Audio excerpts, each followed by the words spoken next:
Halo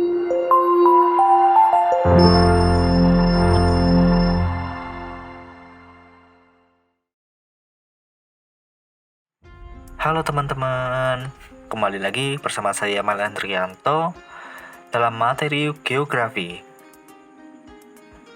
Pada kali ini kita akan membahas mengenai siklus batuan. Nah, sebelum kita lanjut membahas lebih dalam mengenai siklus batuan, akan saya jelaskan terlebih dahulu apa sih batuan penyusun litosfer secara umum. Oke, jadi batuan penyusun litosfer secara umum terbagi menjadi 3 jenis, yaitu pertama, batuan beku, kedua, batuan sedimen, dan yang ketiga adalah batuan metamorf. Oke, kita langsung saja ke batuan beku atau igneous rock. Batuan beku merupakan batuan yang terbentuk dari proses pembekuan atau pendinginan magma. Batuan ini dapat terbentuk di kerak bumi ketika magma yang telah berubah menjadi lava mencapai permukaan bumi melalui proses vulkanisme, kemudian mengalami pembekuan, atau bisa disebut juga menjadi batuan beku ekstrusif.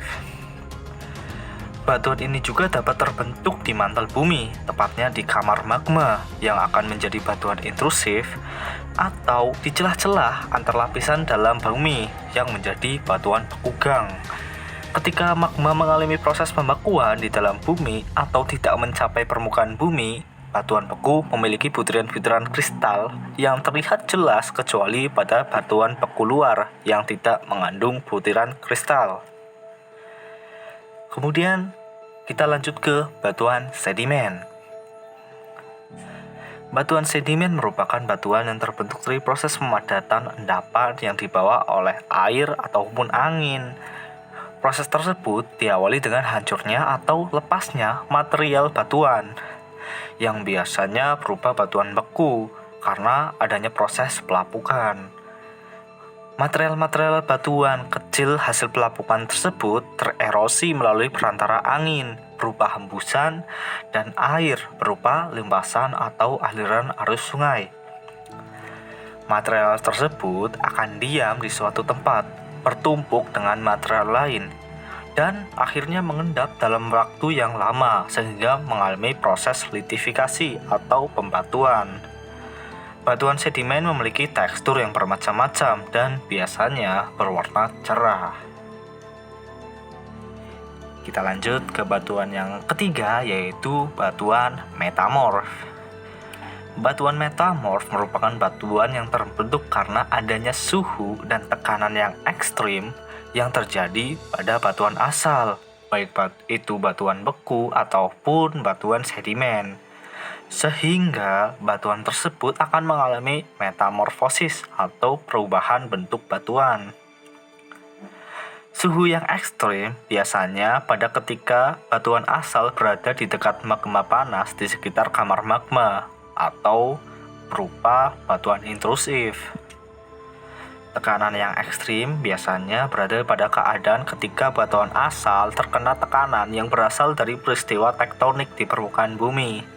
Selain itu juga, batuan akan mengalami proses metamorfosis ketika berada di kedalaman besar di bawah permukaan bumi, mengalami suhu yang tinggi dan juga mengalami tekanan yang besar, yang disebabkan oleh berat yang sangat besar dari lapisan-lapisan batuan yang berada di atasnya. Jadi seperti itu teman-teman, ketiga jenis batuan yang ada di bumi ini. Oke, setelah kita bahas ketiga jenis batuan di atas, secara umum saling terhubung dan membentuk suatu siklus yang disebut dengan siklus batuan. Oke, di sini saya akan menjelaskan bagaimana sih siklus batuan itu. Kita langsung saja ya. Kita lihat pada gambar ini. Pada awalnya, magma terbentuk secara alamiah dalam waktu berjuta-juta tahun dan menjadi unsur pembentuk lapisan inti bumi. Magma tidak terbentuk di semua wilayah di bumi, melainkan magma hanya terdapat di beberapa tempat di bawah permukaan yang disebut dengan kamar magma. Karena sifatnya yang dinamis, magma terus bergerak. Gerakan ini membuat magma mengalir ke tempat yang suhunya lebih rendah dari kamar magma. Akibatnya, magma mengalami kristalisasi dan sebagiannya membeku menjadi batuan beku. Jika proses pembekuannya berlangsung di bawah permukaan bumi, disebut dengan batuan beku intrusif. Misalnya, batuan granit dan diorit. Sedangkan jika proses pembekuannya berlangsung di permukaan, disebut dengan batuan beku ekstrusif. Misalnya, batuan basal dan andesit. Kemudian, batuan beku yang terbentuk dari proses kristalisasi magma ini lama-kelamaan akan mengalami pelapukan.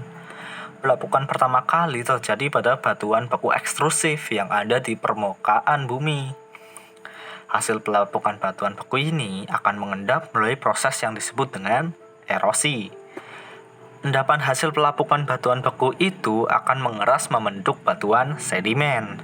Sementara itu, batuan beku intrusif yang berada di bawah permukaan bumi akan terus bergerak sampai di permukaan bumi melalui serangkaian peristiwa tektonik dan vulkanik.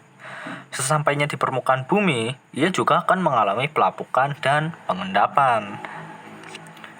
Sementara itu, batuan beku intrusif yang tidak berhasil sampai di permukaan akan terus terkubur lebih dalam akibat dari tekanan di atas. Semakin dalam posisinya, semakin besar tekanan dan suhu yang ia terima. Akibatnya, batuan beku ini akan mengalami perubahan baik dari bentuk maupun susunan kimianya menjadi batuan metamorf atau bisa disebut juga menjadi batuan malihan. Batuan sedimen yang berasal dari pengendapan sisa-sisa pelapukan batuan beku juga umumnya berada di bawah permukaan bumi. Batuan sedimen ini juga akan terus bergerak semakin ke dalam karena permukaan bumi terus tertumpuk lapisan sedimen yang baru. Lapisan batuan sedimen baru ini akan menghimpit lapisan sedimen sebelumnya sehingga bergerak semakin turun mendekati kamar magma. Akibatnya, batuan sedimen ini juga akan menerima tekanan dan suhu yang tinggi sehingga bermetamorfosis menjadi batuan malihan atau batuan metamorf. Perubahan suhu dan tekanan juga akan mempengaruhi batuan sedimen. Batuan sedimen juga akan mengalami perubahan secara perlahan-lahan dan berlangsung lama menjadi batuan metamorf. Sementara itu, sebagian dari batuan sedimen juga bisa melapuk karena waktu.